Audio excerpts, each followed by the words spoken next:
Right. Well, hello again, everyone. It's been a while, and yeah, here's progress from Ffarquhar so far. Nothing really much to inform you guys as to what's all been different, apart from a little bit of track weathering has been happening here. Got all the tracks now laid down. Wee bit more bit of wiring needs to be done on the layout, but I can sort that out later on. It's just mostly just putting in like insulation wires, stuff like that, and just the basic stuff, just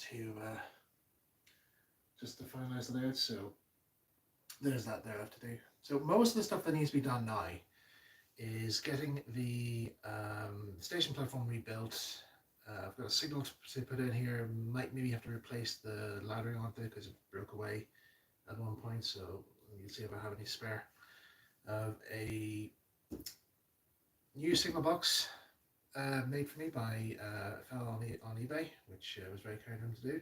I've also got the road bridge over by Hackneck Corner needs to be done as well as the Neatly's new house as well. So yeah, a lot of stuff still needs to be done here. So I've still got plenty of time left until the show, but another bit of issue has come up here is regarding to transporting the lead to the show. So whether or not I will be actually attending the show really matters now, because right now I'm also trying to getting myself ready for a new job which I have in the next 2 weeks. So I have to be prepared for that there. Plus I've also got a bit of commission work that's come my way here that needs to be done for June time. So that's going to take up a bit of my time as well. And on top of that, I've also got to get ready to help out with the Audrey Extravaganza weekend, which is taking place in July this year. So I have to get ready for that. And I've also got miniature railway adventures to do as well, which I now have to put on the back burner because I've spent the last 4 weeks now working on it. I think I kind of need to deserve a bit of a break away from it now and focus more on Ffarquhar, because I think basically Ffarquhar is the more important item right now for this channel, and miniature railway adventures will come back into production later on, but right now it's the latest time to shine. So yeah, like I said, last time you guys have seen us laid up, I'm busy working away with getting the track all laid down and making sure everything is all working fine. I did actually had some trouble with the points. I think I remember, I don't know if maybe I did discuss this last time, and it was because I modified these points to try and make them look a bit like the original ones, like the old Ren tracks. There was quite a bit of a modification that had to be done, and some parts of the points just decided, I'm not going to work. I'm just not going to work anymore, and yeah, so I'd end up either raiding my my spare track box to see if I had any more spare points that would fit the same profile, and also order off some ones if I didn't have the ones in question. And and get this here, this is why I'm so ticked off now with Pico. I'm ticked off with Pico about this here, because they've only now just announced. Well, not just right now, but a couple of weeks back here, maybe last week or week before, they announced that they were finally going to make small radius turnouts for the Bullhead track range. I mean, I've been waiting. I've been asking, saying like, when are you going to make some small radius things? Oh, not people want that sort of stuff. Of course we do. I mean, I really wanted to have this be made laid in Bullhead track, but no, I couldn't because reasons. And plus also, Bullhead track doesn't have the right radius for the turnouts as well, whereas surprisingly Sled track actually does have the right radius that matches the Ren track. But it's the sleeper spacing. That's what's mainly bothering me, is the sleeper spacing on some of these points here. So yeah, so this point here, the main point after you leave the station, and the one for the head shunt, they're both standard Pico points, not modified, because like I said, I'm on a bit of a tight deadline. I have to try and get as much as I can done, and yeah, it is what it is. So, if anybody comes to the show and says like, why aren't those points the same? That's the reason why. So, Yeah, in fact, I actually do. I'll bring you around here because you guys might not be able to see from that viewpoint. Maybe we could actually, but come on, I might bring you around. Yes, this is my kitchen. Hello. So here we are, around the back here. As you can see, Percy's mega goods train, as he's meant to have in this sequence of the timetable. I've yet to actually run the layout to the timetable yet. That's the one thing is also because I haven't had time to do an operation sequence because, again, press for time a lot there. But yeah, so what I can show you here is tracks here. I just weathered these yesterday, which I'm actually really surprised actually how well they look actually. So same colors. It's just the same ballast that I had before. The what did I use to call? What was it called again? The buff shade Woodland Snake's fine ballast.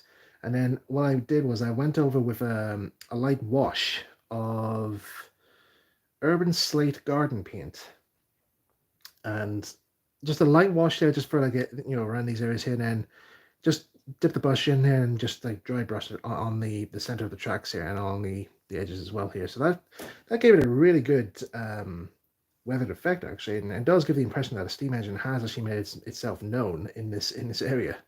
So I'm really pleased with that there. So yeah. And also around here you can see if I just might as well just move Percy's train out of the way, hopefully without doing anything. No, maybe we'll do a little bit either way. Yeah, so this is what I'm currently working on right now here at the moment. This area here is basically, the good signs, the head shunt for the station. It's a lot larger now. The reason why for this is because of, well, obviously Percy's mega goods train has to fit into the siding here, but also Thomas and Ian Carbo need to be in the siding too, as well as Stepney and his saloon coaches. They also have to be on this siding as well. So how to make sure there's plenty of room for all of those. So, when Stepney comes in, he has to park in this siding here. Another train will be coming in here, and there has to be enough room for that engine to, run around the train, run around the head shunt here, and whatnot here, without disturbing Stepney's coaches. So, yeah, that's kind of the work in progress there so far. Now, as I said in my YouTube post, I said I might be working on the station platform tonight, but right now I don't think I will because there's a lot of I want to take a wee bit more time on the station platform at the moment here. Plus, I've also, like I said, I have to get these isolation sections wired up. I should have actually done these before I blasted this section, but my mind wasn't with me at the time here, so I'll just have to make do with what I have here. But it's only on this side here. It'll be workable here, but it's just over here. There's an isolation joint here, so I need to find a way of getting that soldered in place without any hassle, which should be okay. Just need to sort out where I left all the stuff here. Right, let me just get the camera in position for you so you can see me in all my bloaterous glory. Is that even a word? Bloaterous? I don't know. Okay, right, let's see. What's the chat talking about today here? So, okay, so Jonathan asked, hello, Jonathan. Northwestern Steam, hello. Sorry if I'm moving the finger across the screen here. SB Truck Tales, good to see you. James Jury. Sorry if I got that wrong. Tom, my dear friend Tom, how are you doing? From Tom's Modern Collar. SB Truck Tales, what would you say would have been the hardest thing to replicate on the layout so far? The whole thing. That's basically it. That's basically what I'll say is the most challenging to replicate.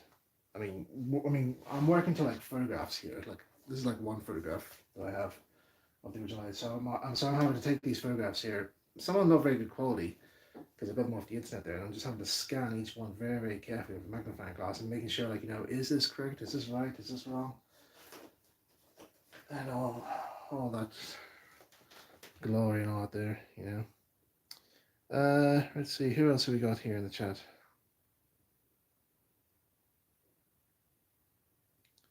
Train number 16. Hello, mate. I hope that fella doesn't. I only recently joined his Discord server there, and he was one of his members didn't believe I was actually the real White House Films, and I was like, how can I prove it to you? So, because he thought I was somebody impersonating White House Films, but nope, I'm real McCoy, as they say. Right, so what am I going to do tonight here? Well, I think I might just do a wee bit more on this yard section here, because I can't do any more work on this section, on this bit here, because what I actually have here, if anybody's wondering what all this brown stuff is, this is actually Javis sawdust I put down. That's just sawdust here. That's just what I'm using to build up the terrain for the road surfaces. I mean, I would have used fiberboard, which is what I used for the main road surfaces here, but I don't actually have any on me anymore. And people would say, well, can you use card or cork there? I could have used cork actually, right enough, but I don't think it. I don't think it. I think I did try it though, but it just somehow just didn't look right. And so I just thought building up with sawdust would be, easy enough to do. So that's just the big whack of sawdust I just put down here, and that's just currently being glued in place. So don't want to touch anything right now here until that's all fully dried, and then put a bit more around here just to get the road crossing section all done. And then I'm going to go over with some more garden paints, same shade as this one here, which I think is oh, what's it called? I think I've got the box here. Hold on a sec. I think it's called Dusky Gem or something. Let me see.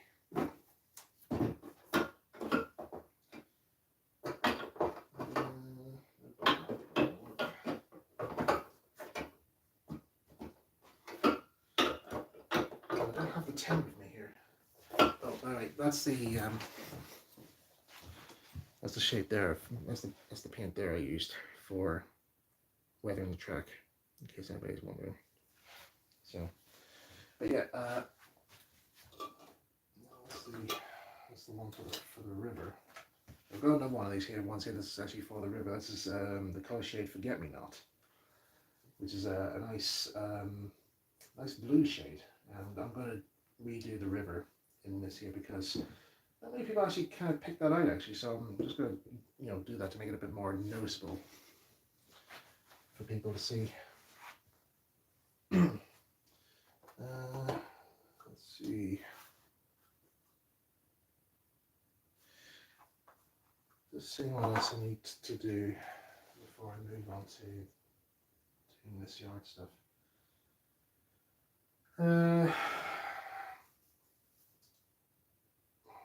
Like I said, it's been a while. I have been taking a while away from Ffarquhar, so it's like, what am I going to do?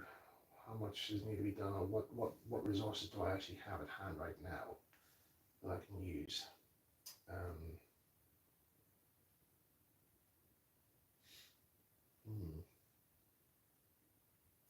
Not sure. Well, I'll think of something. Because I've started this live stream, so I might as well do something to keep you guys entertained.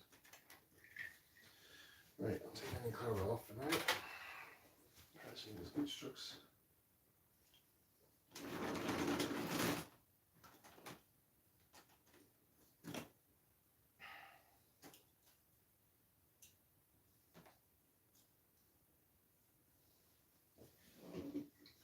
Yeah, I need to see if I can get another chassis for this brake van, because basically all the buffers have broken on it, and I don't know. It's often been giving me a lot of trouble at shows, so that's the thing. Just get a new one would be a bit more easier. Maybe get one with a plastic chassis. That would be a lot more easier for me. I think I have one somewhere, but it's just mine's not where it is right now.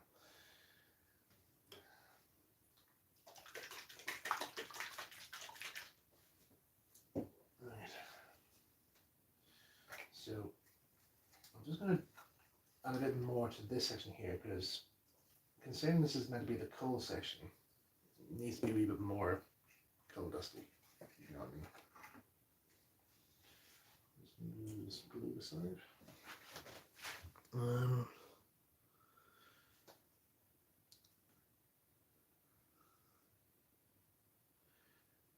SB Trucktail says, may I ask why there seems to be wider spaces between the sleepers than the normal double gauge track? That's because double gauge track, they basically have the sleeper profile different. I think it was Pico that started this. I'm not sure. I don't know. Don't quote me on this. I think it's Pico, where they when they were doing like their flexible track, their streamline ranges, a lot of the track imports or exporting had to be done in other countries, like European countries. So they have a different like track spacing, different sleeper spacing. So to try and please all that there, they decided to profile all their sleepers for the streamline system to be of this specific spacing, and other model railway companies seem to have caught on with that, including Hornby and so forth.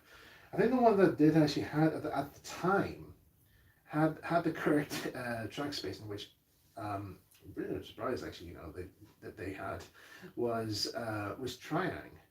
One of their early track systems was profiled to be the correct sleeper spacing, and then Ren also had different sleeper spacing as well. But anyway, that's kind of how it always. That's kind of how it's been since right there. I could be wrong. No, I'm sure there's probably some model railway wheel toppers out there or river counters out there would correct me on it and saying like, oh, Mr. White, you've got this wrong. The sleeper spacing is because of this and this and this and this here. All this sort of stuff. But sorry, I just couldn't help doing that there because it's quite funny. Yeah, Mr. White, why did you do this little finger wiggle here when you're making a parody version of us? Anyway. I think they're now called, what do they call now? Some people call them armchair riff counters or something, I don't know, but I forget the name. Anyway, so yeah, the reason why I've spaced out the sleepers on this slide here is because I want to profile the track to make it look like, to match the original Ren track. That's basically why.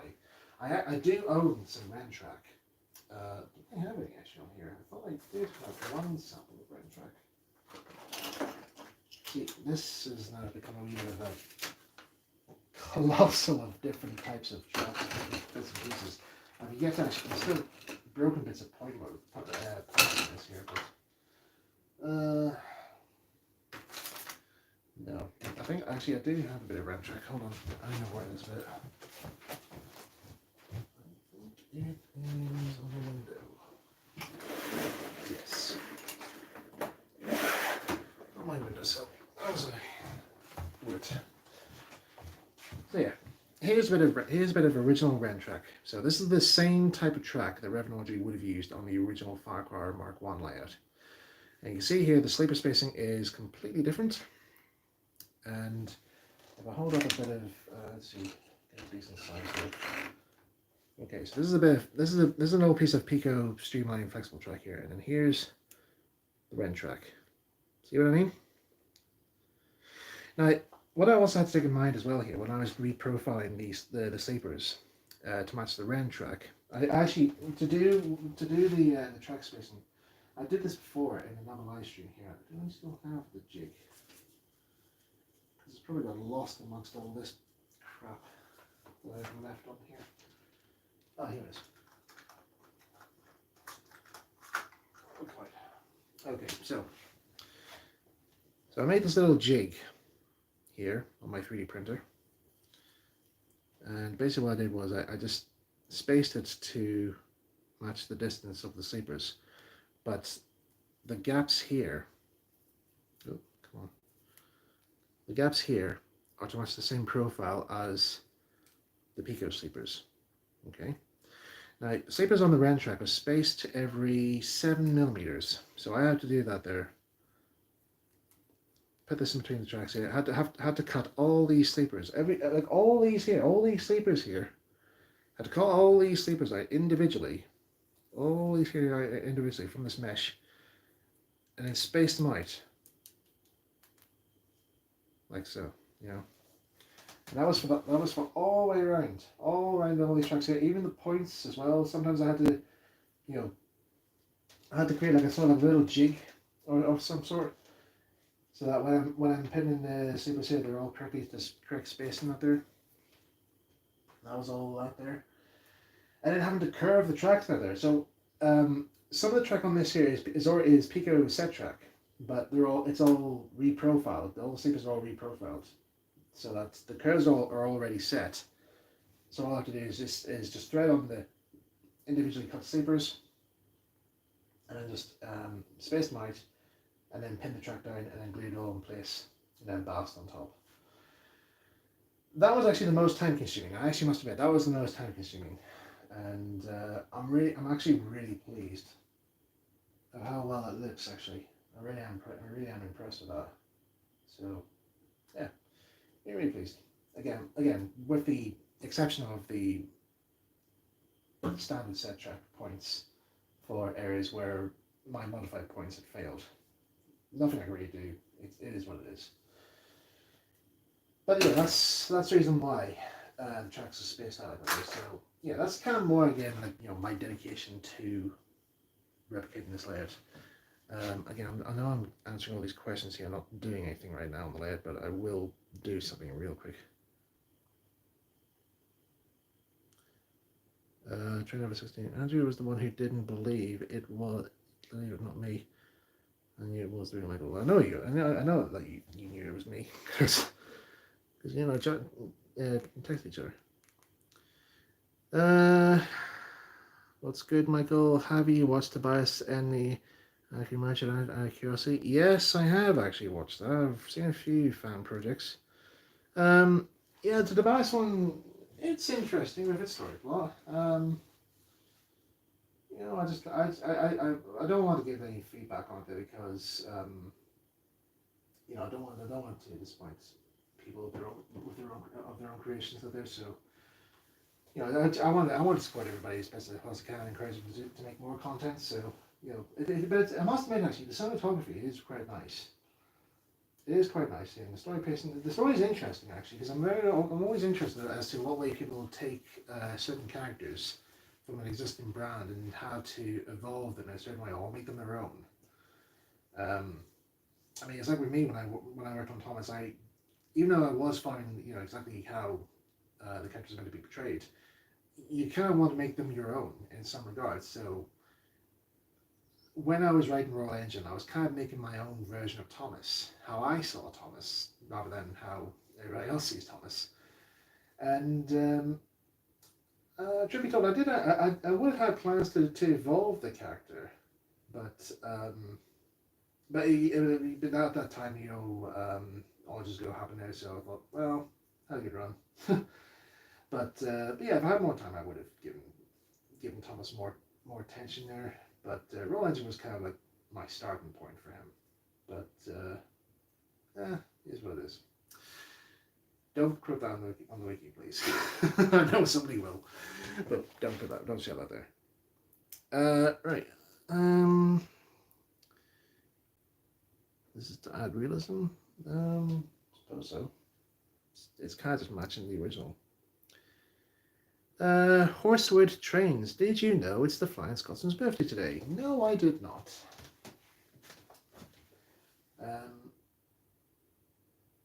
It's surprising actually. I'm still surprised that Flying Scotsman is still running today, or still with us. I've seen I actually have seen Scotsman in the flesh, and where did I put the tin? And she is definitely a beautiful engine. In fact, actually, I saw her in York Railway Museum last year. Myself and some friends were meeting up in York on our way to Preston to see Luke Ryan, and we were helping out with volunteer work with operating the Ffarquhar branch, which was attending a show in Preston.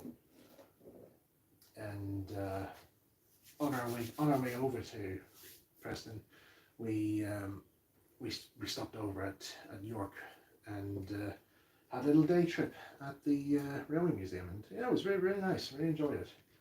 And yes, so Scotsman was there, and so the way it was all set up, they had it so that you can actually go on to, well, not onto, but it was like there was a platform that led into a cab that you can go into and have a wee look around. And it was really actually, it was I actually really enjoyed it actually, because I never actually been in the cab of Flying Scotsman, so that was quite a good experience.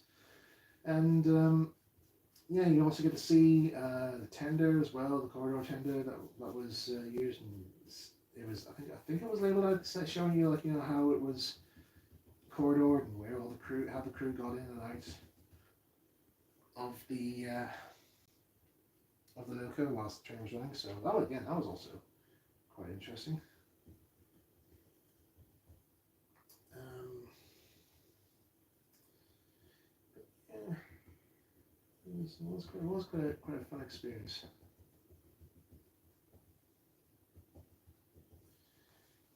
So, so I'll just darken down this track here just to show some colours here.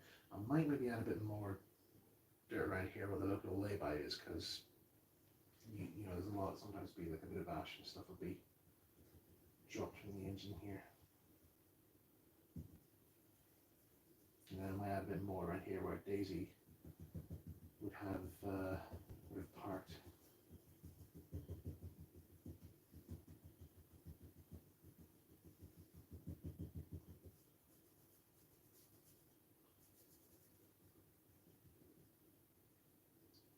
One thing is I left these off here because they're not quite done yet.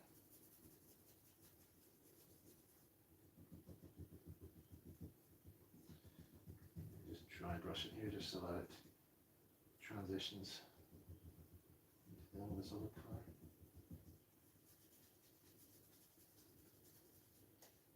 Mm-hmm.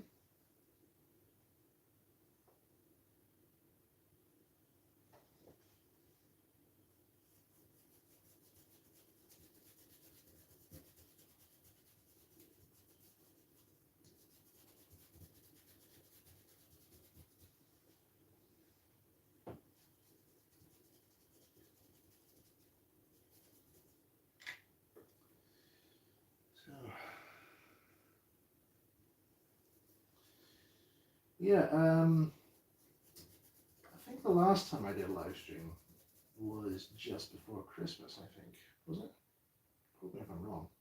Maybe it was. But no, actually, no. I tell a lie. The last time I did a live stream, I was away on holiday. Just to lift this up here because I'm trying to put he's moving down slightly. Yeah, I was away on holiday. I live streamed the New Year's fireworks from my hotel. That was great fun. And here's a story. Here's something that might interest you guys. Well, it wasn't. I don't know if it will be interesting for you, but it was surprising for me actually. Literally within about 10 minutes or so. No, sorry, not 10 minutes. Half an hour after I filmed that, after I did that live stream, I immediately went into a sudden state of illness. I just literally became ill very quickly. I don't know. At the time, I did not know what happened to me, but I instantly just. I literally just did a live stream, signed off. I was writing up something from Ninja Railway Adventures. I was doing the next chapter for the Adventure Like Norbert, which was coming on quite well actually. And then suddenly, I just suddenly became ill instantly. And I thought, what the heck has happened to me here? New Year. Am I going to kite out after the start of the new year? That's not going to be a good sign. And then for the whole night, I didn't hardly had any sleep at all because I was constantly getting up and making visits to Uncle Huey, as a friend of mine used to say. So it was about 10 o'clock in the morning by the time I was finally spared would be the best way. And I was in a lot of pain. My whole chest was always in so much pain. I didn't know what was going on. And again, I was knackered. I was so knackered. I don't know what was going on. So I actually thought it was to do with the dinner that I had the night before, because I remember having 2 rounds of oh, I forget the name of that pasta. It's like there's little pasta pillows. It's not risotto. That's rice. Oh, yeah, was it something? I can't be that there.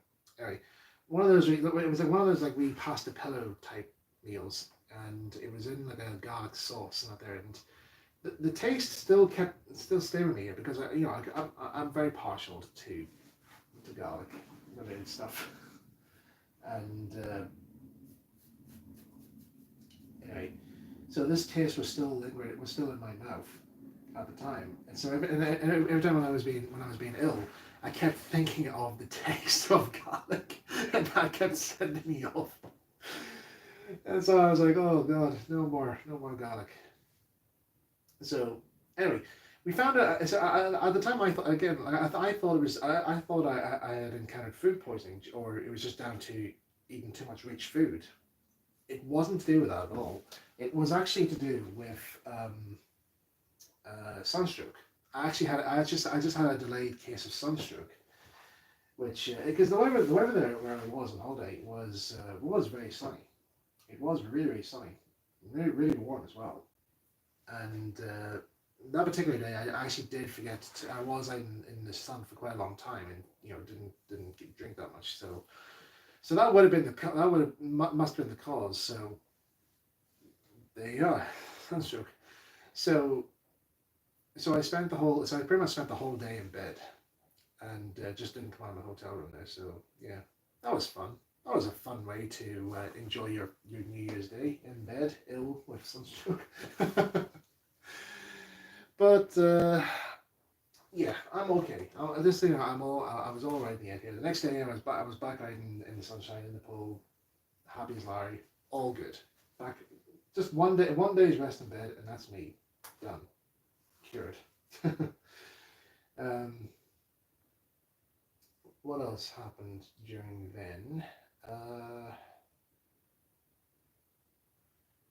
Yeah, it's all in all. I was just busy, just doing stuff, trying to get ready, I was trying to find work because I'd been unemployed for like a few months there, so I was just trying to get some work in, which I did. I did manage to get in the end there. So, like I said, I've got a new job coming up in 2 weeks here, so I'm getting ready to do that, getting ready to start on that, and yeah, I'm really enjoying it. I'm actually really, I'm looking forward to it. I am working again. I actually have been working on various jobs and that there before I start back on my normal job on the summer job here. It's all for the same company, but it's just all leading up to this job position.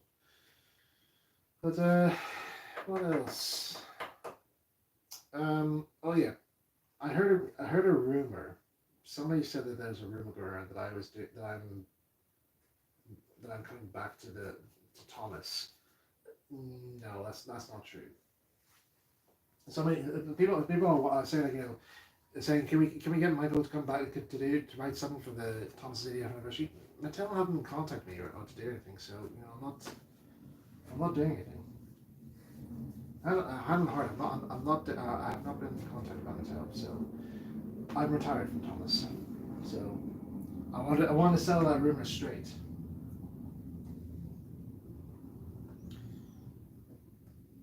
Besides, it'll be too late now anyway for me to do anything because, like I said, I've been busy with other stuff right now. And like I said, and also Mattel didn't contact me for anything, so that's fine. To be honest, I'm not really all that fussed about Thomas's area, to be honest. I mean, I know it's a whole big thing out there, but I've moved on. I moved on from that. I want to say a lot of other stuff now. What else has been going on? Just see the chat's been going on here.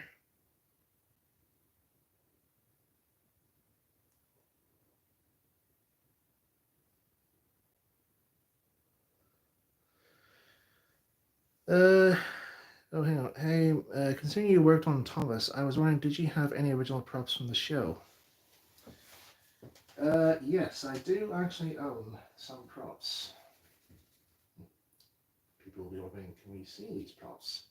Well, actually, some of you have already seen them. Because I had one of them on display at the Audrey Extravaganza a while back. It was actually, I think it was the second Audrey weekend. One of my props was used. But I can't show you right now because they're locked away somewhere, and I haven't got the key on me right now. But I own one of the pack scale workman figures with changeable heads, and I have one of Toby's faces. I've also got a few castings of Thomas's face as well, which were given to me by friends that they had copies of. So that was quite nice enough. So I think that's roughly about it, I suppose. Oh, in fact, actually no. Actually, hang on. Ha! I forgot. There is one more prop from the TV series that I actually do own. Now, I wonder which prop it could be. I wonder if it is. I wonder what I hope I'm taking good care of this prop. I mean, it'd be a shame if it was altered in some regards compared to what it was shown on TV. I wonder what that prop could be.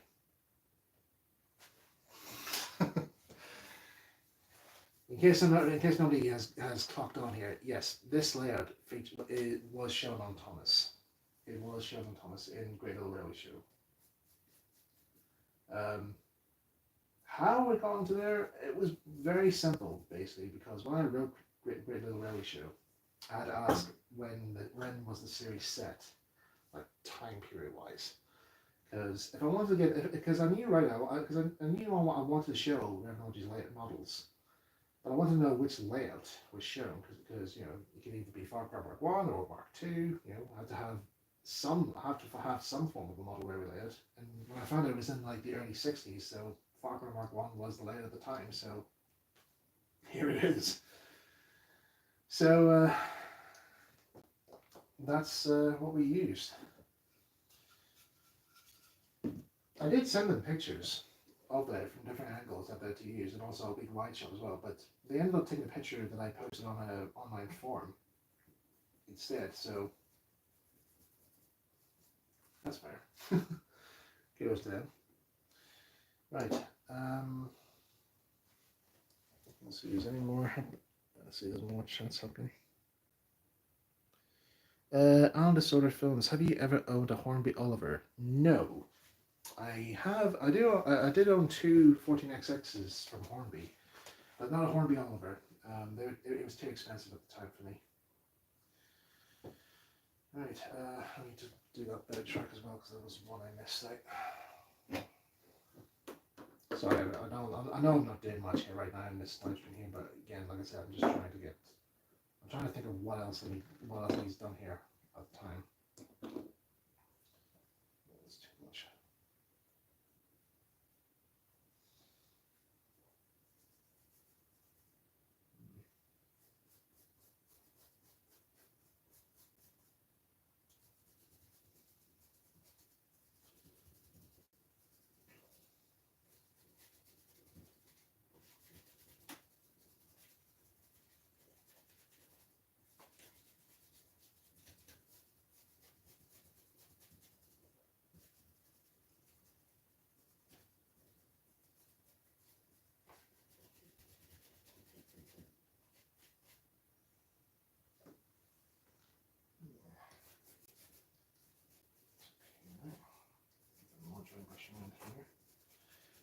See, the paint also here is also helping to hide some exposed areas of cork, which I don't want to be shown.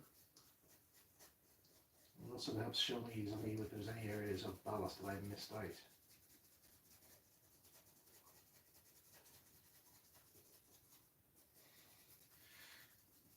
I think Renovation used dry brushing for Ffarquhar Mark 2, I'm not sure. But this is only just using whatever references I have of Ffarquhar Mark 1 for the colour scheme. I might use a small brush for this method here because this is going to be a very tricky section to paint. Bear with me real quick.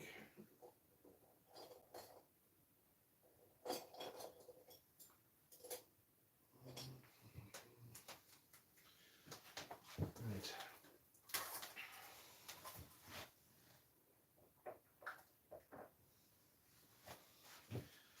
Also, wherever you notice any model is here, get wee miniature shot glasses you can get from Tesco or supermarkets for mixing paints and that there. Because they're small, you know, you don't need to use that much paint here, and you know, not much is being wasted. So I need to make a wee wash of this pigment. Paint on that.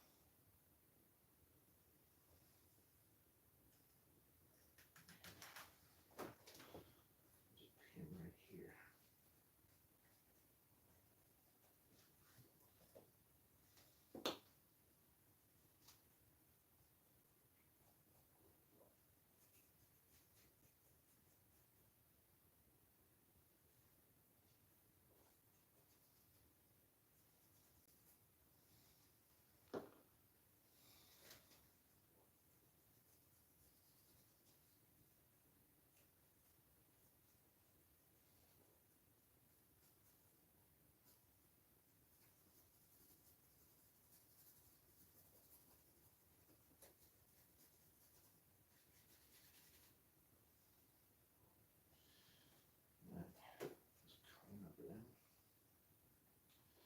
Right, I have a bit of sidetrack pre-ballast here, but there's some areas of ballast that hasn't really stuck onto it here. So it's ballast on the inside here, but not the outside. So I'll leave this off for now here, but I'll paint the area where it's going to go, just so that area is all painted up and ready in case anything would happen. Let me just see here. Gatekeeping is a very overused word. It's a very overused word. Gatekeeping. I'm not gatekeeping anything.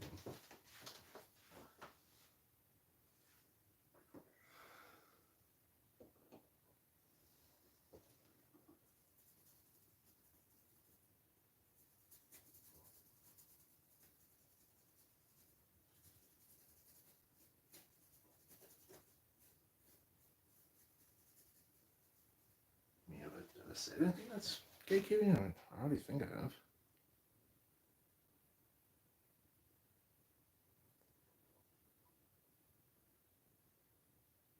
Plastic Thomas. Plastic Thomas? He means the cool props Thomas. I mean, I have it here.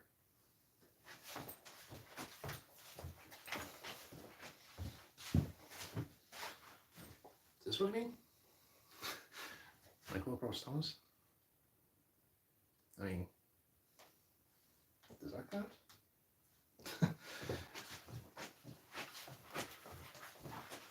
No, don't. Like I said, I actually didn't really want.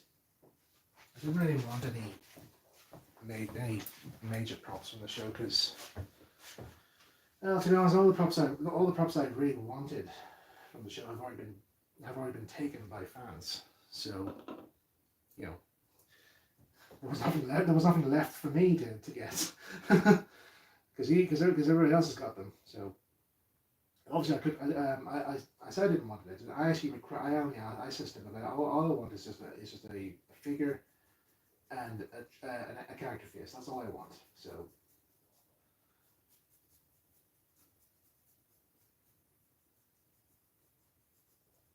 but that's all I got. So, writers don't get the perks that you think they do. They only just have access just to the stories. That's it, nothing else. So don't believe everything fans would leave rumors around, because it's just going to spread chaos, and it's just going to cause trouble for the individual who is the subject of the matter, and then it's just going to spark up a whole thing again. I think we've had enough of that in the fandom. Do you think? Just move on. Move on to other stuff. There's more stuff happening in these days.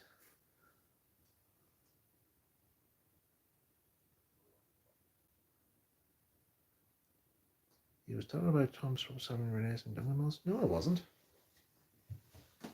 Maybe he was talking about something else. Sorry. About a different subject. Sorry about that. Sorry, no, sorry in case somebody thought I got the wrong idea. Sorry about that.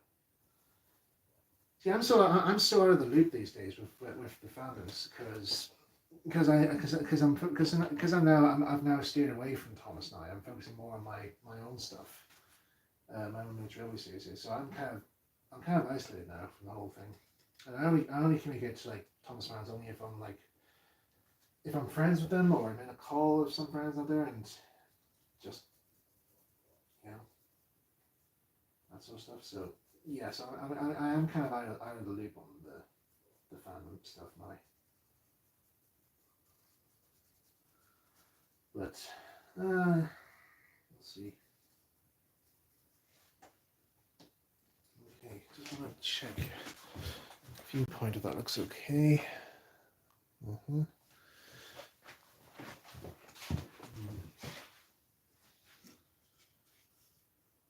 This is often what I often have to do here. If I'm like working on something and I have to like place like a building or something like that has, let's see, like this here, because it has a roughly like a brick texture. Where's that brick paper that I was going to use for the signal box? Just want to compare it quick.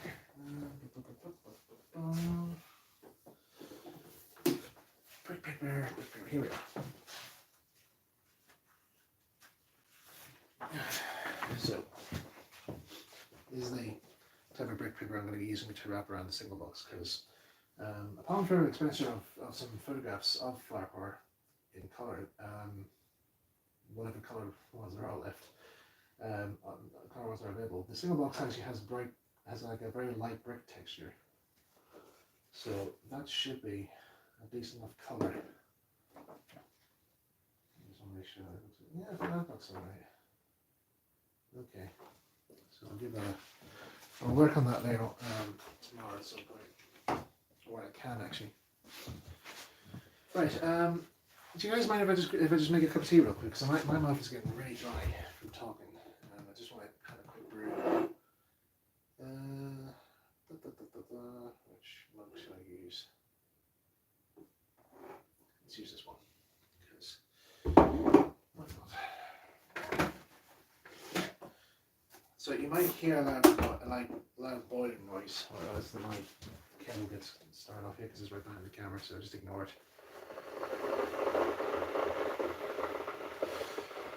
Right, Josh, no, don't worry, mate, don't worry, it's not, don't be worried about it, don't be worried about it.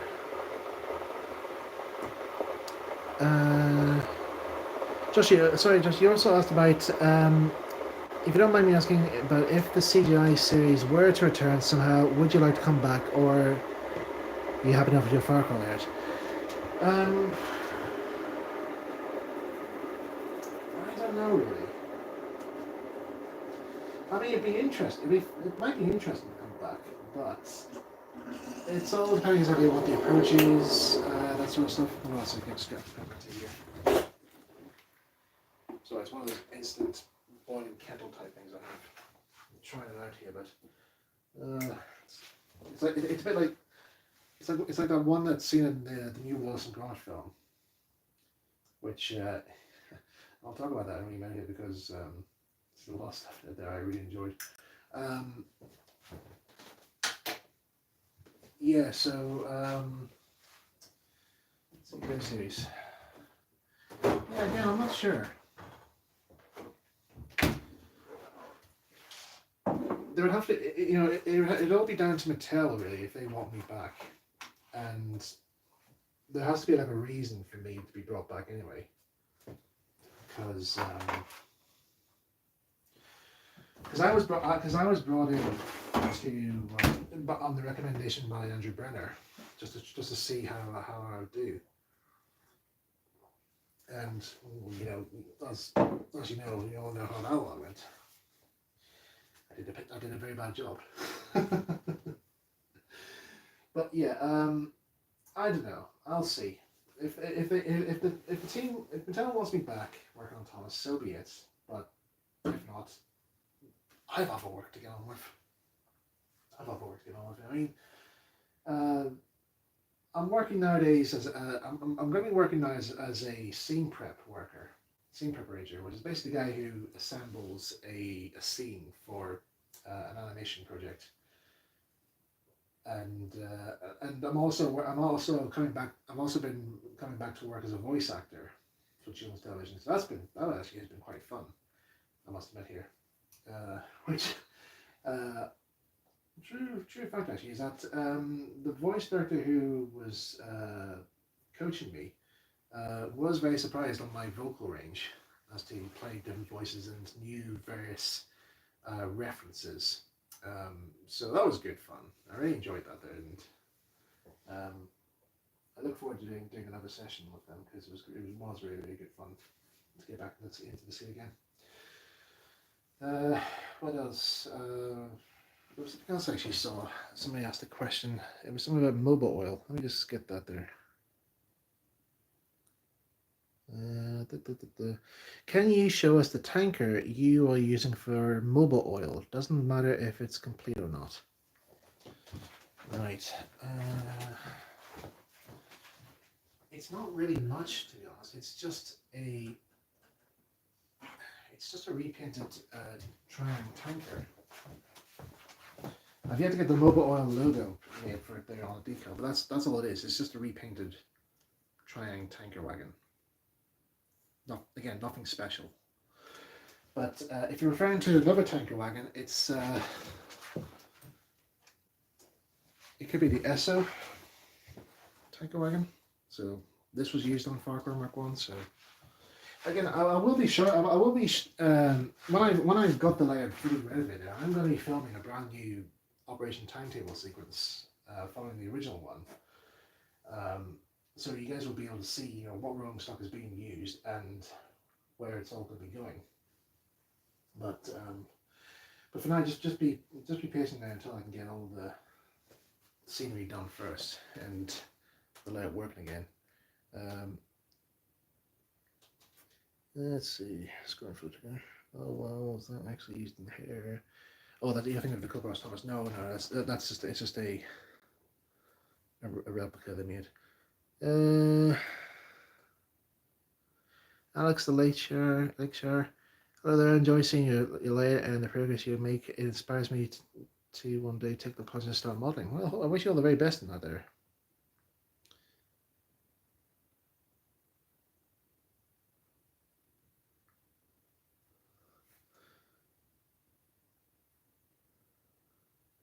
I'd recommend you to them if they get on the show.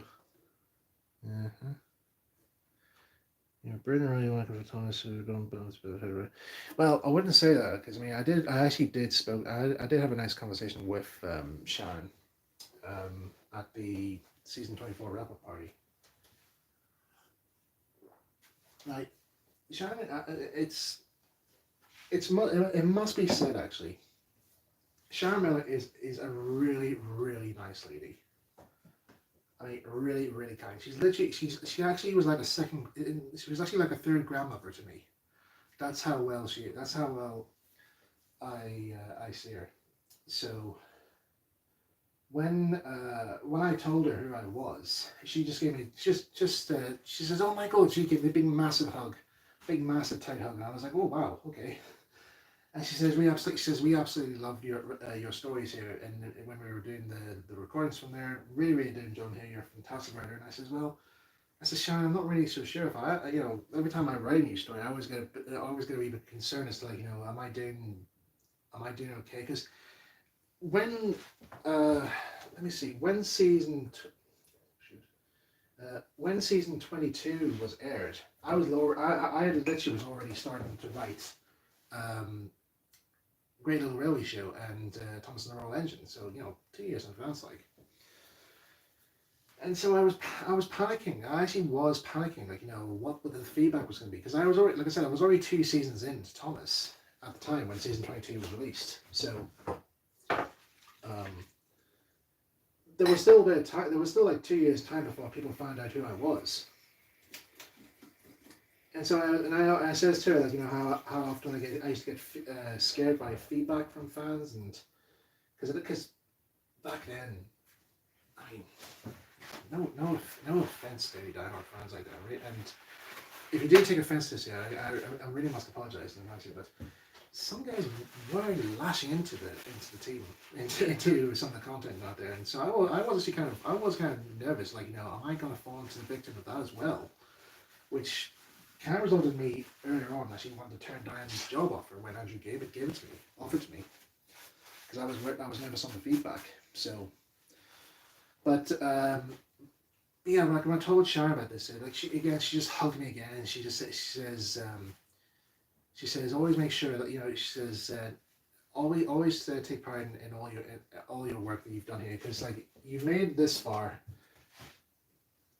Be pleased about that, because I don't think anybody else would have gotten that far, let alone even doing the 75th anniversary special. So, but there you go. I still stand by my statement about not wanting to be the one to actually write the end of the canon order of Thomas, or the canon era of Thomas, whatever form it's called, the canon timeline. I didn't want to be the one to end it, because I don't know. I just didn't feel it was right. It was right for me to do it. Somebody else should have done it, but not me. I'm just a fellow from Northern Ireland who just got lucky, I suppose. Anyway.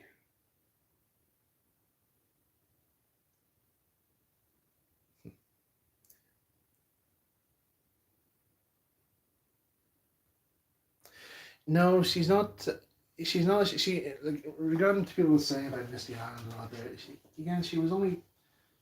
She was only writing stuff to try and please her work colleagues and her bosses out there. Like Thomas was operated by different individuals back then. Sharon was the person working, who was asked to write stories and had to involve certain things, and so she had to try and make them enjoyable for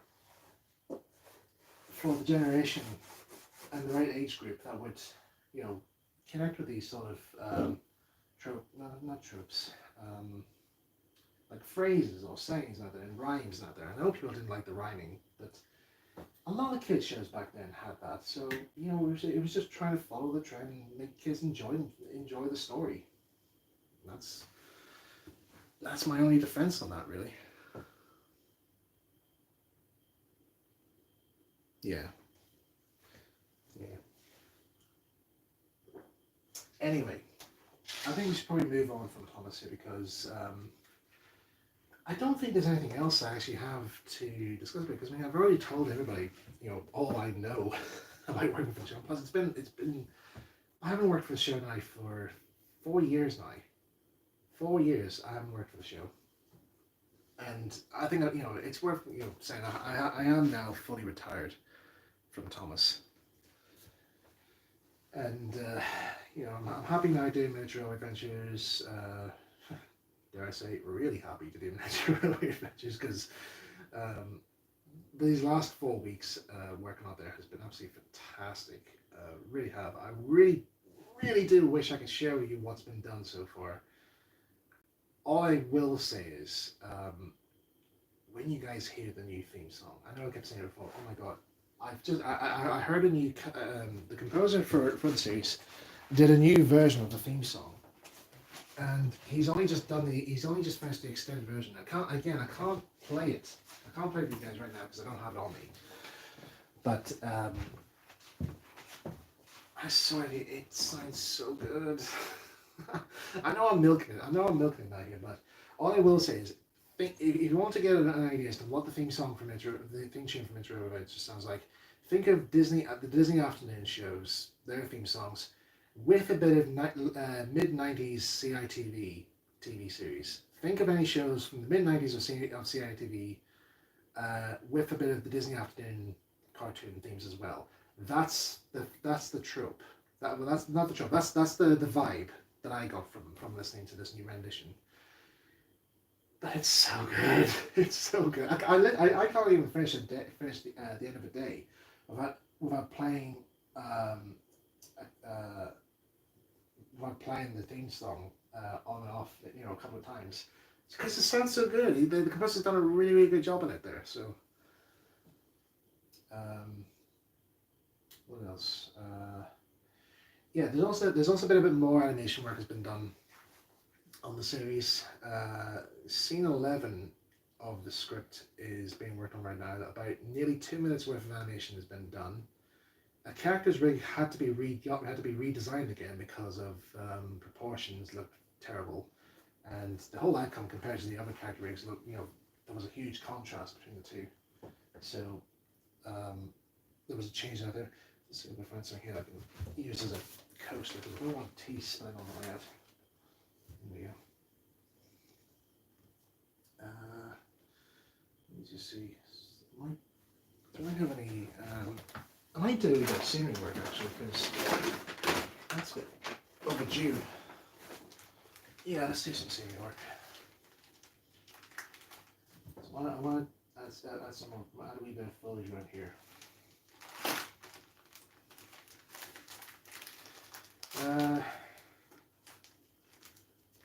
Yeah, I heard there was actually a bit of drama actually happened on the Metro Adventures team's Twitter account. It got hacked. Would you believe it or not? I didn't know much about this yet, but I heard people were saying about this here. But yeah, for like a couple of days, somebody else was posting inappropriate content on the site.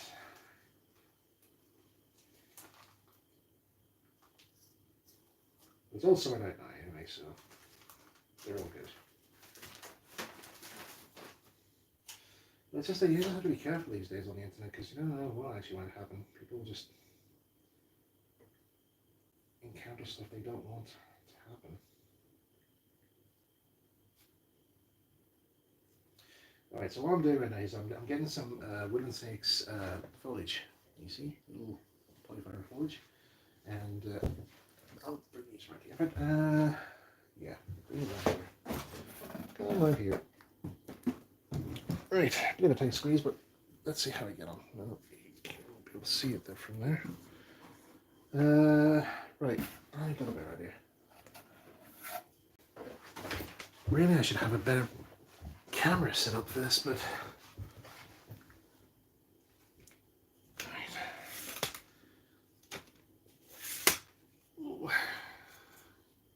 you guys enjoy my kitchen review of my kitchen? I know it's a tip, but when you're a lone bachelor, don't worry, I do tidy it up. Yes, thank you for complimenting my microwave. That's very nice of you. Hello, Adam's here. Tom Sears. Right. Oh, somebody's on. Wait. Before I go back around here, I'm just going to see what you guys are saying.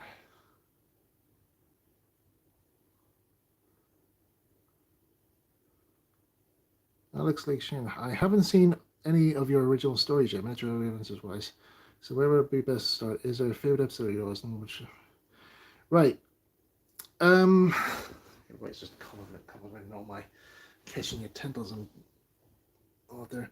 Yeah, so if you want to watch Metro Adventures in the correct order, I have a playlist on the channel for series 1. It's an audiobook form, so you just have to bear in mind with it.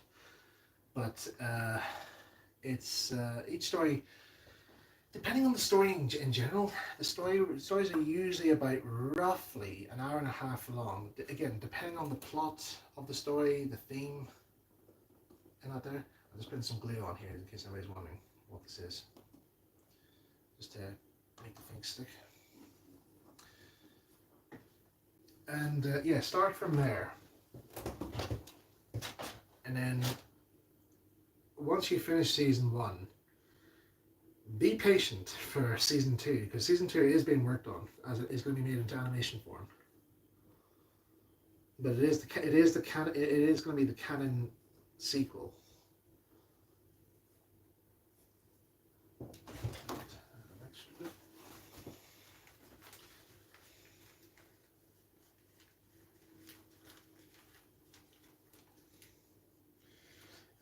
Favorite episode of Miniature Robot Adventures? Well, right now, my favorite episode is season 2's episode 1, because I really enjoyed writing that story,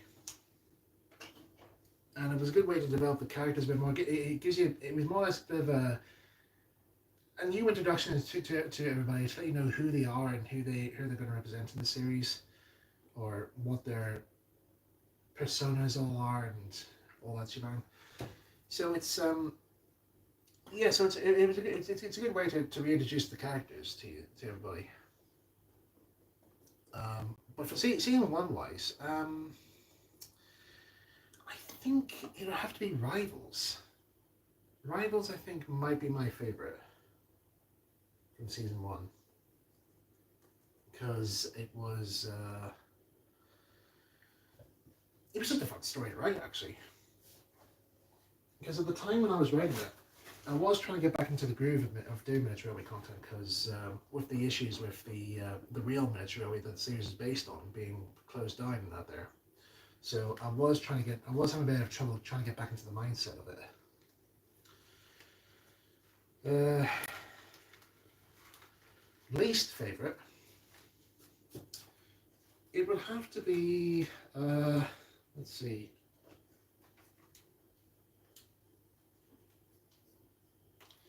I think my least favourite would have to be Road vs. Rail, because it's the shortest one out of the stories. And to be honest, even back when it was first written, it was originally going to be a very short story anyway. And so for the canon order, I mean, people will say to me, like, well, can you not rewrite that episode to make it more to your style? To be honest, there isn't really much to rewrite, really. I mean, it's just, that's exactly how the canon would go.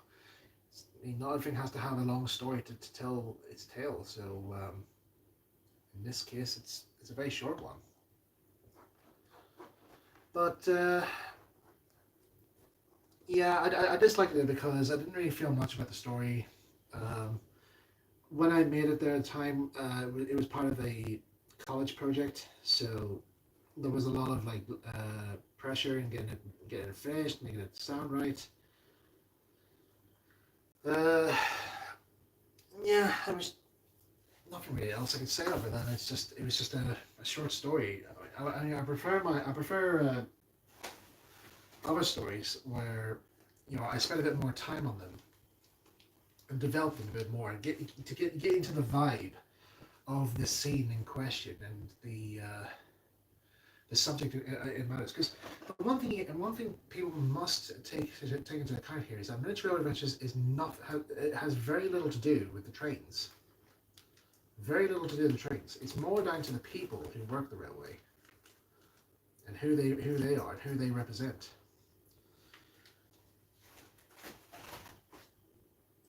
Which is something that not many people talk about these days in railway content. I mean, sometimes they do, but it's mostly like for pioneer type railway enthusiasts.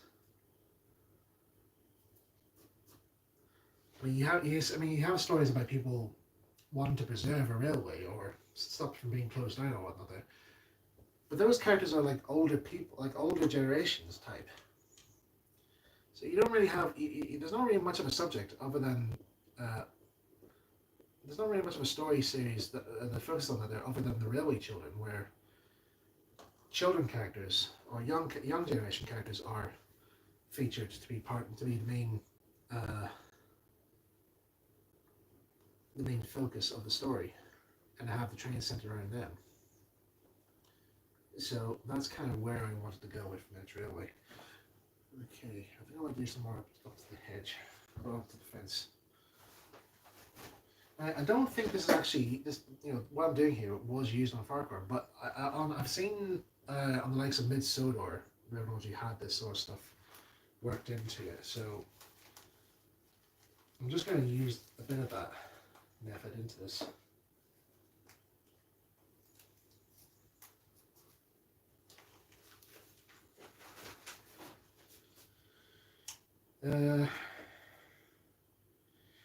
The one story in Mediterranean I actually am the most proud of, I think, is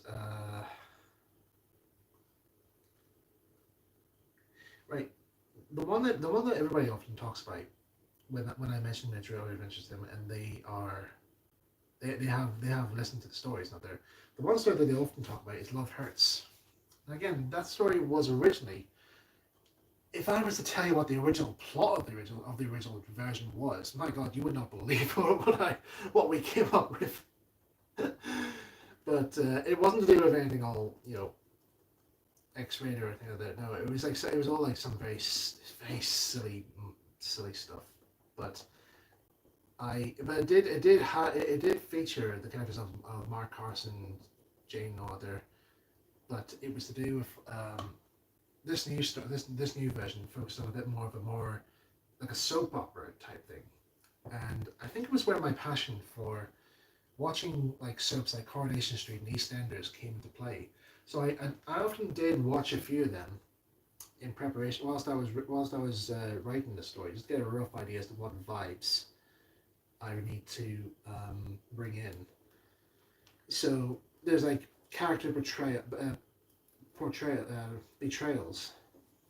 and bits of drama, a little bit of violence here and there, just to get the story just to get the viewers on their heels. And when I showed the premiere of it with some friends, I was at when I was premiering it there on YouTube, and some friends were in a call with me to listen to the premiere. After when that story finished, I heard one of them sobbing, and I was like, "You alright?" And they're like, "Yeah, I feel so sorry for the guys." I was like, "Oh, well, mate, don't. It's okay. They're gonna be all fine. They're all fine." It's like, I know, but it's like. So I've even seen all the feedback in the comments there. Everybody was saying like, I cried so much of this. I was like, wow. I mean, I'm not that good I'm not that good at writing sad stories, but I'm glad you got these emotions out of this, because that's kind of what I was hoping to get from viewers. But yeah, in terms of writing wise, I think that one's probably my most proudest one to do. The feature-length story, The Adventure Like No Other, that's one that's still working in progress right now here. But what's been written so far has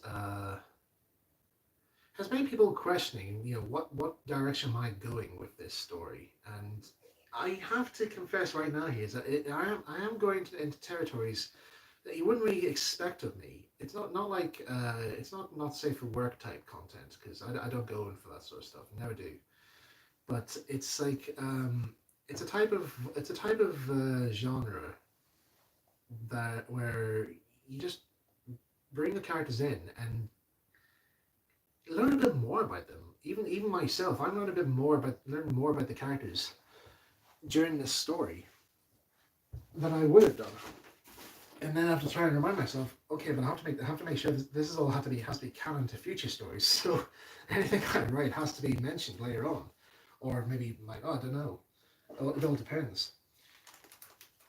And then even myself, like sometimes I would actually hit a wall. I've actually hit writer's block many times.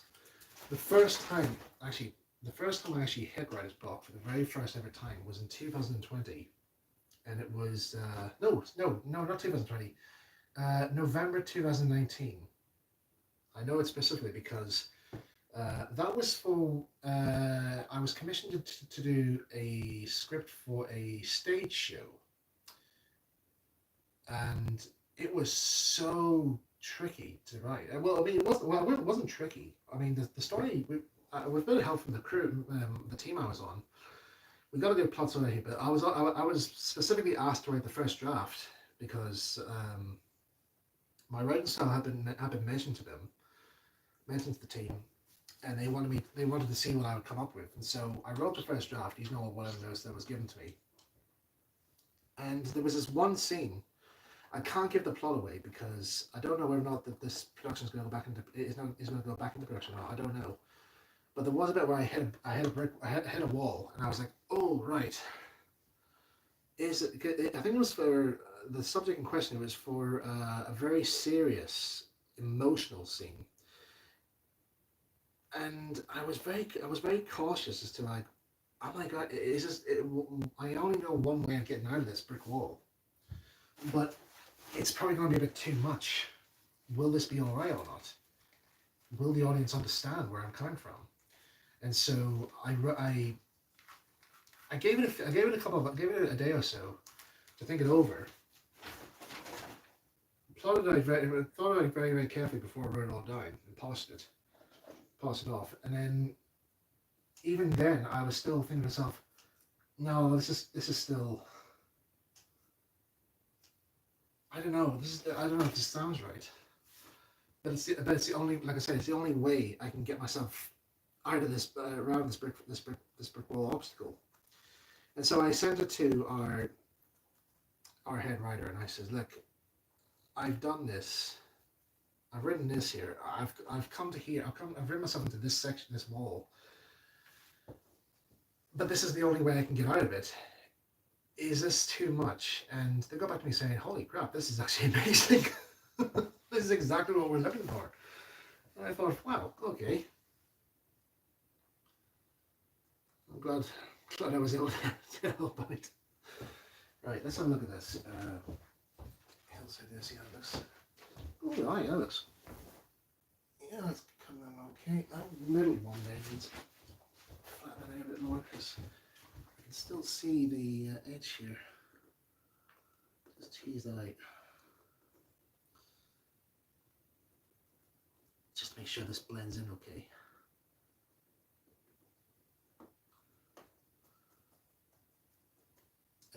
Also, if you're wondering what shade this is, that's medium green from Woodland Cynics. That's it there, in case you're wondering.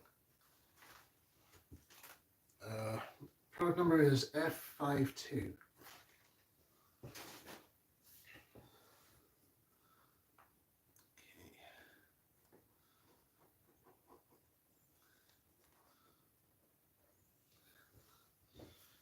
Let's have a look again here. What time's it here? Right, I'll do another half hour of this here, and then I'm going to sign off for the night, okay? Yeah, looks fine. A little bit there needs flattened out, but not too bad. This one here. Just blending it in. So.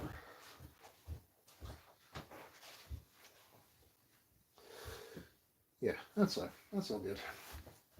And yeah, I'm gonna cover this hill of trees. I did have some trees on here before that were made by Knock, which were these sorts of trees, these ones.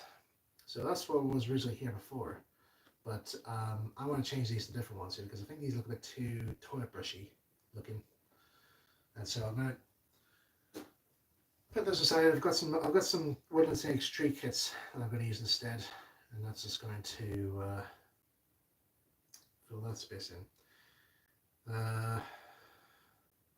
Right. Oh yeah, I just noticed this as well. I don't know if you guys will see this here. This is a wee bit of detail which I'm going to put in here. So that's a little road sign. I actually found this. I came across this on one of the photographs with Ffarquhar Mark 1. There's a little road sign that's here. And so this is the wee dapple kit that I found. I'm going to put it in here, but it's actually written down in very, very fine pen the directions to Alsborough and Ulstead. So I'll just bring bring this up the camera so you guys can see that real clearly. Whoop. So there you go. The camera focus on that. So yeah, I had to write that very, very small using a very, very fine tipped pen. A very, very fine tipped pen. And trust me, that was not easy. I had to have like a magnifying glass underneath it as well, or above it. So that's going to sit over there on a little crossroad type thing, which I found out which was on the layout. So that's going to sit over there. And I've got we paint a bit of cork there, which I'm going to cover in scatter materials. I've also got to try and get a new level crossing gate system put in here because the one I put in was the wrong one. You know, I'm actually looking at the layout now. I'm actually thinking to myself, I don't think I'm going to make this X1 model show. I really think I might have to pull out from it. Which is, I know it sounds a bit sad and all, but it's still a lot more work that needs to be done to it there. I should have actually left it for all. Hey up, what's going on here on this camera? Get back here. Don't you? I know it's 10 o'clock in the evening here, but wake up. I have to get a new tripod at some point because that one's pretty much had its day.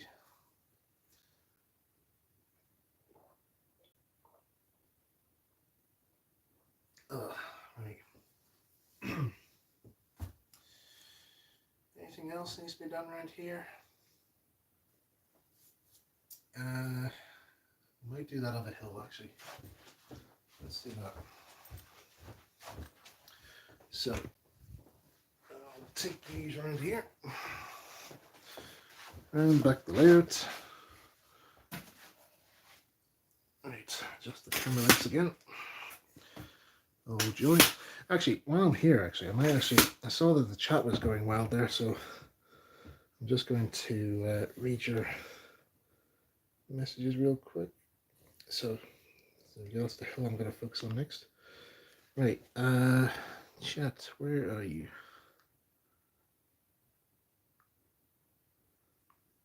Hang on a second. There we are.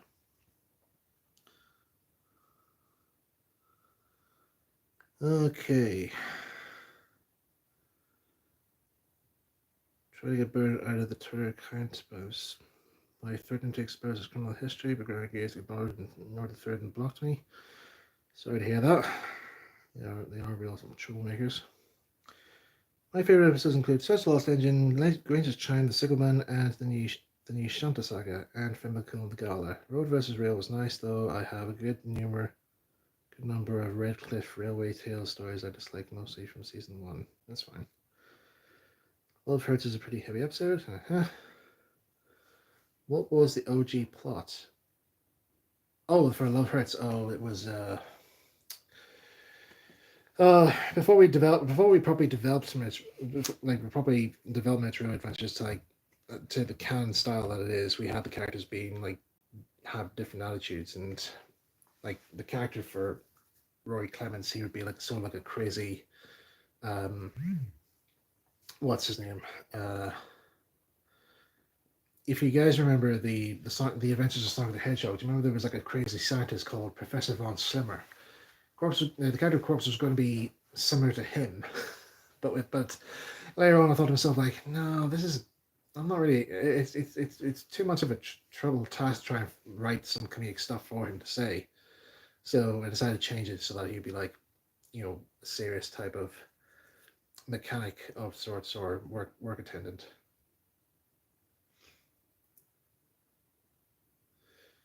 Don't tell me Mark, bitch. Now, I will say this here. When I was making the new version of Love Hurts, in the scene where Jane confesses what she did to Mark, there was part of it which I did have to change it at the end where when Jane was like confessing to Mark about what she did, now there was a scene where Mark did actually strike her, and I was like, I thought, no, he wouldn't do that. He wouldn't do that there, because even though he was angry for the time, he wouldn't lash out at her like that. So that would be too unfair on the character. So I just had it where he just yells at her and just fires her from her job, and so that was enough. That was enough to do. But yeah, Jane has in the course of the series. Like, I mean, right now, I will state this here, is that Jane has been developed during the course of the animated series. She has become more of a really good character compared to what you've heard of her from series 1. Because I don't think she actually had that much. She had that much development in series 1, but maybe she had. But come series 2, she will become more of a very supportive, likable character. But that's all I can say, really. In fact, every character from the main cast has been redeveloped to become their own character and have new tropes that we like to experiment with. But out of all of them, right, out of all the characters, the one who was the most hardest to write for was Whitehouse. Whitehouse was the hardest character to write anything for, because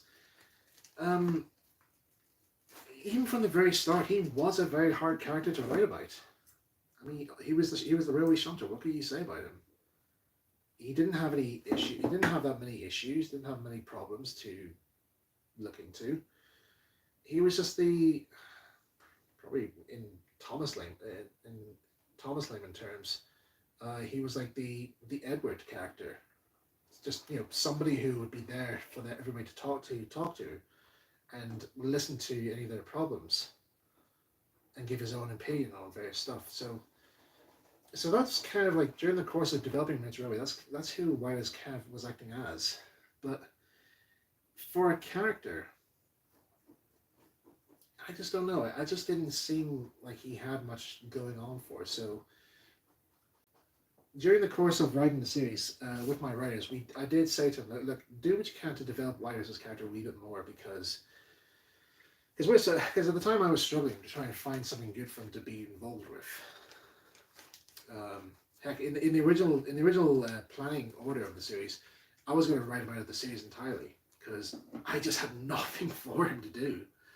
But it was only when I think it was when I thought like, well, he might have to come back at some point, so I'll just write down that he's away for a certain period of time. But he'll be back when he's ready, or when I'm ready for him to come back. And that's kind of how it stayed, really. Right.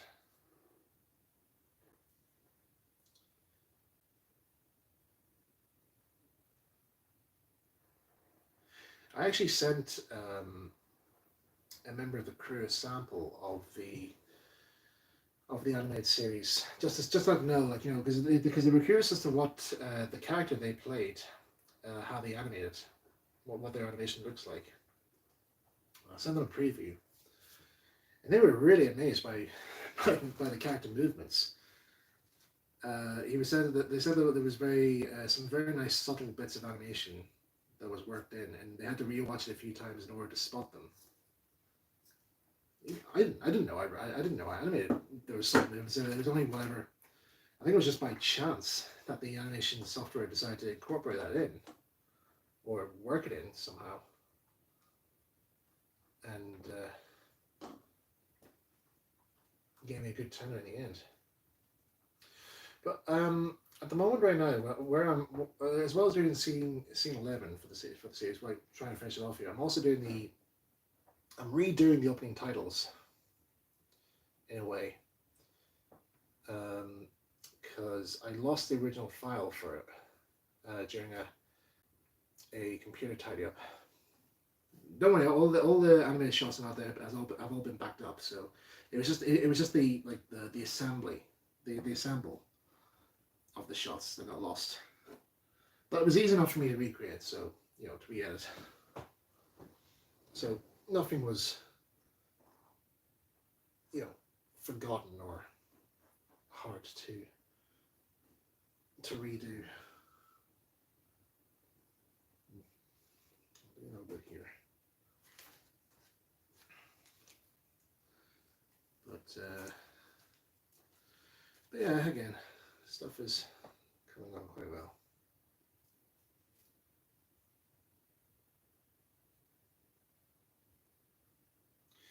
Right, let's talk about something else for a minute, right? Because people are probably getting sick and tired now of it. Right, for those who follow me on Blue Sky, you would have noticed that I've actually now started to take up an old interest again, which is garden railways. Now, years ago, I used to have a garden railway, which was a G-scale one that I had in my garden, and I had to take it up in 2021 because my niece and nephew were being a bit too rough with it, because they were still young kids at the time, and so I thought I'll wait until they're a wee bit older, and I'll remake it again. But that time took a while to do, while to come, and it was through the watching of the Wallace and Gromit film, the new Wallace and Gromit film, Vengeance Must Foul, that got me back into garden railways again. Surprising, like, but hey, there you go. So yeah, later this year, I'm not ready yet to start working on it yet, because I'm still planning stuff out and what I'm planning on doing with it. I want to make this look. I want to make this new garden railway look and feel like a basically how I originally planned it to be. And I also want to try and resurrect. I also want to fix some errors that I had made along the way with the previous one, so that when it comes to running the trains again, because that's mainly what I want to build a garden railway for, to run trains and enjoy myself, and also have a bit of fun in the garden as well. So, but yeah, I'm definitely looking forward to doing it again. I am going to be covering the build of the garden railway at some point, probably just for like a live stream slideshow type thing, because I don't think I'll be able to do it in the garden, or have time to do it, record any stuff. But maybe I will. Let's see.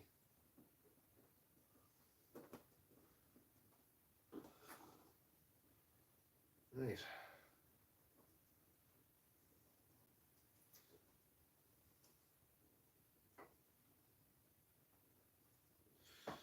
I'll just tell you this bit here, and then I'll call it quits for tonight.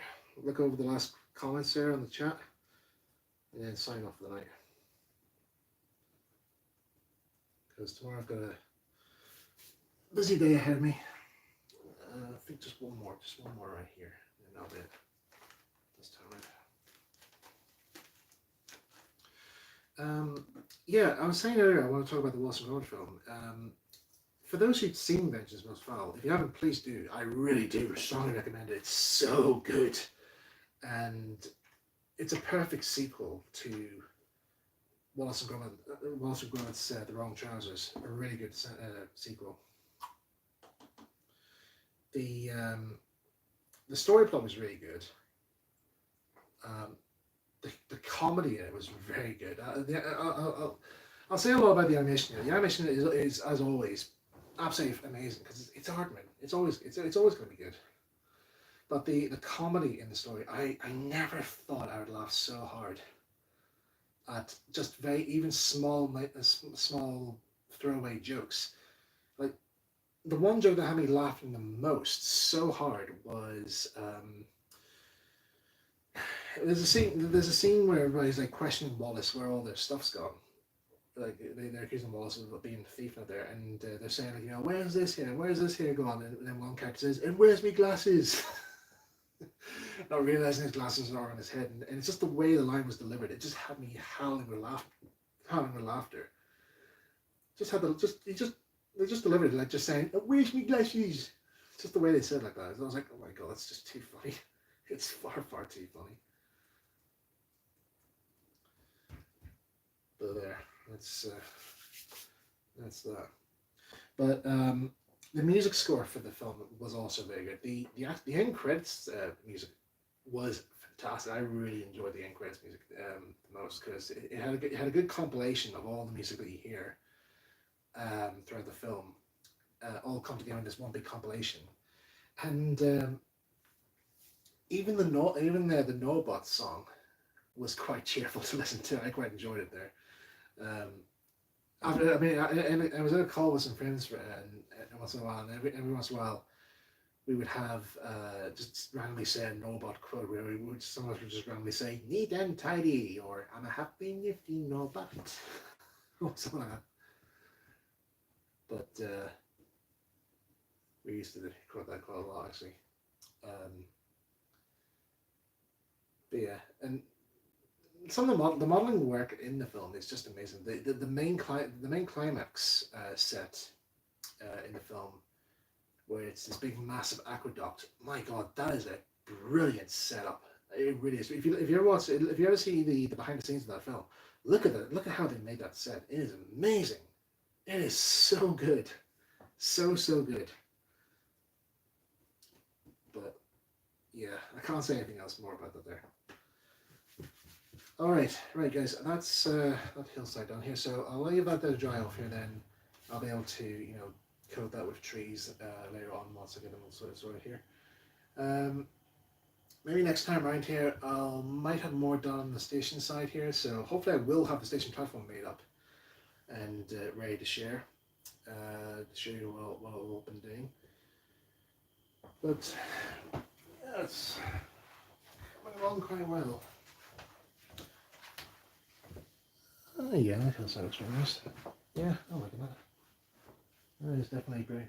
Definitely making it all 100 times better. Let's see. Looking at everybody else's comments here. Oliver Feverwing, asking, are you going to RG5 this year? Yes, of course. I am going there. I'm going there this year. I'm not going to miss it for anything else. Look forward to seeing the animated series Incarnation from Miniature Railway. So am I. Casey is still my favorite character. Me and him have so much in common. Casey is literally my spirit animal. Not getting sick on the Metro Adventures side. That's good. The engines most power is practically perfect.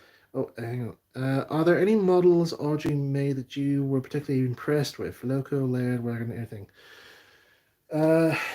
I'd say his Percy model still has to be my favorite here. His Mark One Percy, using the Larco brass kit. That's still amazing me.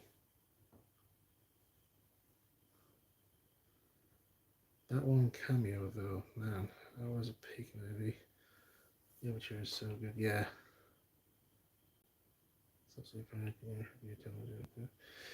Yeah. Right. That's pretty much all caught up with the chat there. So yeah, I'm glad you guys could stick around for the stream. Right. I'll just show you the final result, the current results so far. Right. Just take the camera off the tripod real quick. Oop. There we go. Right. I'll get down to scale. Hopefully, I'll get down to scale level so you guys can see what's been done. Okay. See a little bit more. Oh, it's too much. Okay. There you go. Right. So that's currently how everything looks right now.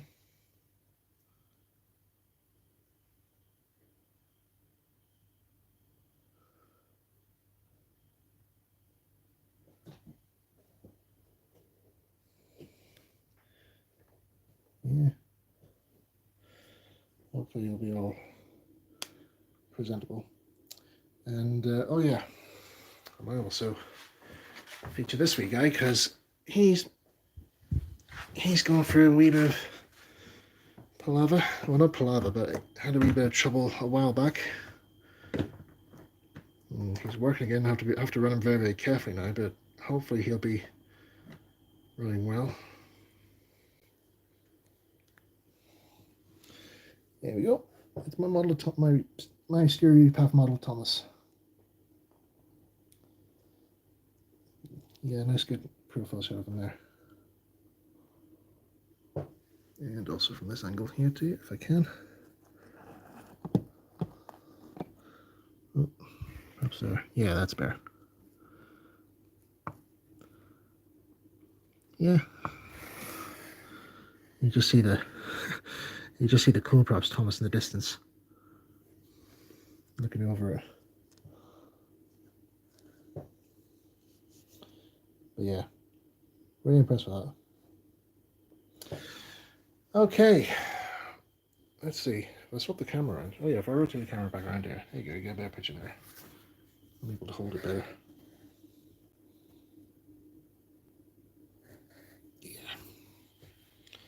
Yeah, I'm really impressed as to how it's going so far. All right, guys. Back to Yellow Mug again. Oh. All right, so glad you guys could tune into the live stream here. Sorry, I wasn't really much work to get on with here, but I hope I have some more work done at some point later on.